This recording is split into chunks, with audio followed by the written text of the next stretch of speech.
Palapit na ng palapit ang 2024. Ready na ba ang mga wallet nyo para sa bagong pagpasok ng kaperahan at kaswertehan? Kung hindi pa, narito ang mga ilang gabay paalala para sa maswerteng wallet ng taong 2024 Wood Dragon. Maswerteng araw sa lahat ng mga taga-subaybay ng Moment by Rian Podcast Vlog. Ang ating aralin ngayon ay part pa din ng ating 2024 Wood Dragon serye kung saan pag-uusapan natin ang mga bagay-bagay na maaaring makaboost ng kasiglahan at kaswertehan sa ating lahat. Wallet. Wallet ang pangunahing usapin kapag magpapalit na ang taon. Syempre, sino bang ayaw ng kaswertehan? Kaya naman narito ang mga bagay na maaaring gawin natin para sa ating mga wallet sa 2024 Year of the Wood Dragon. Episode number 1, Red Ampaw. Mga friendly, taon na nang una kong ibinahagi sa inyo ang paglalagay ng 108 pesos sa inyong mga wallet. Even sa mga bag ninyo. Yes po. Ang Moment by Rian po, ako po ang unang-unang nagbahagi ng patungkol dito sa Red Ampaw na may 108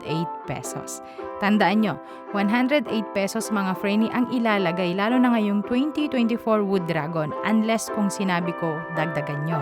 Uulitin ko, 108 pesos lamang po para sa 2024 Year of the Wood Dragon.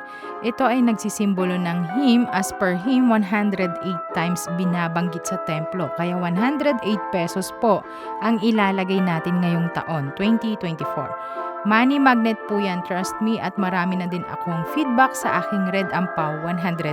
Number 2, ang halaga ng pera na nasa wallet nyo ay dapat magsasam o mag-i-equal sa 1, meaning 100 or 1,000.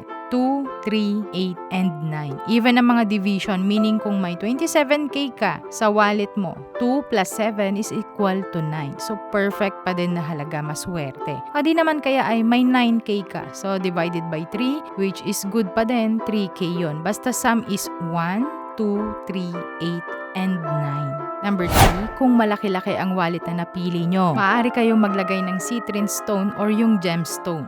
Nagbuboost din ito ng money luck, lalo na ngayong 2024 Wood Dragon. Financial opportunities and money booster ang ibig sabihin ng paglalagay ng citrine sa wallet ngayong 2024 Wood Dragon. Number 4, as always, lagi ko pong ipinapaalala, have at least 3 wallets or coin purse. Isa sa mismong money mo na savings mo talaga for the whole week or whole month. Isa din naman sa panggastos mo araw-araw at isa sa mga bills mo at sa may mga cards or resibo. Trust me, effective yan mga frenny. Sa ganitong paraan, mas malalaman mo ang pagpasok at paglabas ng pera. Number 5 mga frenny, always clean or declutter your wallet. Madalas nakakaligtaan natin itong gawin, pero gaya ng pamamahay na kailangan laging malinis, ganun din ang ating mga personal na gamit tulad ng ating mga wallet. Ang madumi o madungis na wallet ay hindi kaaya-ayang tignan at nakaka-attract po ito ng negative vibes sa gumagamit nito. Kaya naman mainam kung mas dadalasan linisin ang loob at labas ng inyong wallet. Alisin ang mga resibo at kung ano-anong mga bagay-bagay na nakalagay dyan na hindi naman importante. Okay? Number 6, huwag kung saan-saan ipatong o ilagay ang wallet nyo. Kung gaano pahalagahan ang pera na nasa wallet mo, ganun ang babalik sa'yo. Kaya naman lagi kong pinapaalala na huwag po basta-bastang ilalagay sa kung saan-saan ang inyong wallet. Kung minsan halo-halo na yan, may wallet, may suklay, pabango, etc. etc. Iisang lagayan, which is wrong mga frenny. Tip ko lang, mainam kung magtatabi ng wallet nasa wealth corner dapat or simple as kung saan nakatago ang mga mahalagang bagay nyo gaya ng alahas.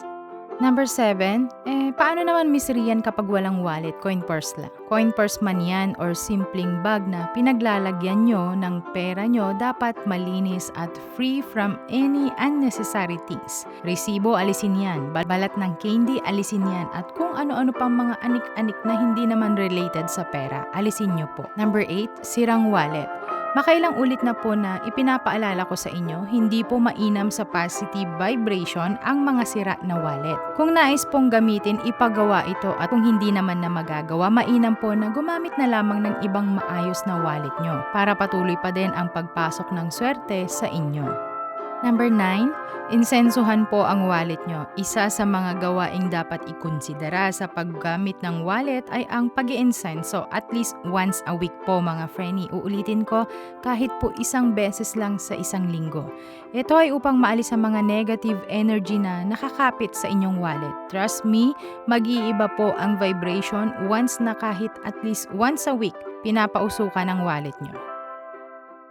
Yun lamang, huwag kalimutan magdasal ng taimtim dahil yan ang pinakamabisang sandata sa lahat. Samahan ng sipag at diskarte para ang buhay ay swerte-swerte. Hanggang sa muling aralin, salamat sa pakikinig. Ingat!